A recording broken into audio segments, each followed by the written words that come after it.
Pemerintah Jepang dan Indonesia menegaskan kembali dukungan mereka terhadap proses integrasi ekonomi Timor Leste ke ASEAN melalui lokakarya implementasi lampiran ke-8 Perjanjian Perdagangan Barang ASEAN A3 sebagai prosedur operasi standar untuk aturan asal. Lokakarya yang digelar dengan dukungan Kementerian Perdagangan dan Industri Timor Leste, Kedutaan Besar Jepang dan JICA, serta Kementerian Perdagangan Indonesia ini menghadirkan para pakar perdagangan dari Indonesia yang akan memperkenalkan A3 selama 3 hari dari 9 sampai 11 September 2025 di CTA Malewana, Dili. Origin lie at the core of trade facilitation by ensuring transparency, predictability, and fairness in the movement of goods.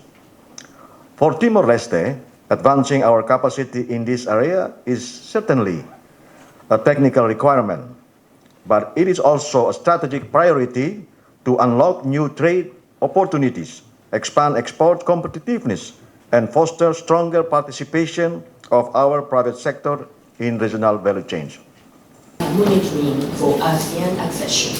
I'm thrilled to witness the collaboration between JICA, MUNIC, and the Ministry of Commerce and Industry.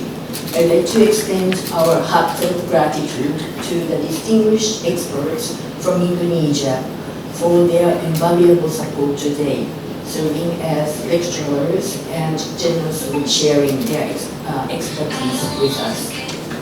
Kita tahu bahwa hal penting untuk integrasi ASEAN adalah economic and trade investment yang paling penting, yang punya angka-angka tidak jelas gitu ya.